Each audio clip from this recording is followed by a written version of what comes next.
ഇപ്പോൾ നമ്മൾ എല്ലാവരും വാർത്തകളിൽ വായിച്ചുകൊണ്ടിരിക്കുന്നത് ബ്രെയിൻ ഈറ്റിംഗ് അമീബ അഥവാ അമീബിക് മസ്തിഷ്ക ജ്വരത്തിനെ പറ്റിയിട്ടാണ്. എന്താണ് ഈ അമീബിക് മസ്തിഷ്ക ജ്വരം? നമ്മളുടെ ബ്രെയിനിൻ്റെയും സ്പൈനൽ കോഡിൻ്റെയും ചുറ്റുമുള്ള ആവരണമാണ് ഈ മെനിഞ്ചസ് എന്ന് പറയുന്നത്. അപ്പോൾ ഈ മെനിഞ്ചസിൽ ഇൻഫെക്ഷൻ വന്ന ബ്രെയിനിൻ്റെ സർഫസിലും ആയിട്ട് ഇൻഫെക്ഷൻ വരുന്നതിനെയാണ് നമ്മൾ മെനിഞ്ചോ എൻസെഫലൈറ്റിസ് എന്ന് പറയുന്നത്. ഇതിൻ്റെ രോഗലക്ഷണങ്ങൾ സാധാരണയായിട്ട് കാണുന്നത് പെട്ടെന്ന് പനി, തലവേദന, ഓക്കാനം, ഛർദിൽ, ലൈറ്റ് കാണുമ്പോൾ ബുദ്ധിമുട്ട്, പിന്നെ പെട്ടെന്ന് അവർക്ക് ഇങ്ങനെ അപസ്മാരം പോലെ വന്ന് അല്ലെങ്കിൽ പിന്നെ ബോധക്കേടായിട്ട് അങ്ങനെയാണ് അവർ പ്രസൻറ്റ് ചെയ്യുന്നത്.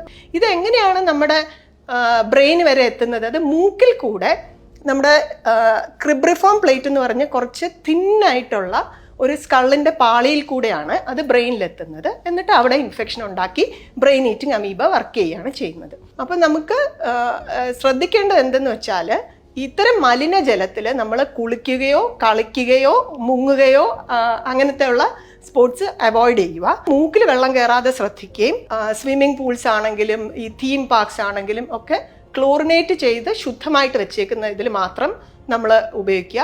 പിന്നെ അഥവാ നമ്മൾ ഈ നസ്യം ചെയ്യുന്ന ചില ആൾക്കാരുണ്ട്, അങ്ങനെയുള്ളതാണെങ്കിലും നമ്മളത് ശുദ്ധജലത്തിൽ അത് തിളപ്പിച്ചിട്ടോ അങ്ങനെ ക്ലോറിനേറ്റ് ചെയ്ത് അങ്ങനെ മാത്രമേ അത് ചെയ്യാൻ പാടുള്ളൂ.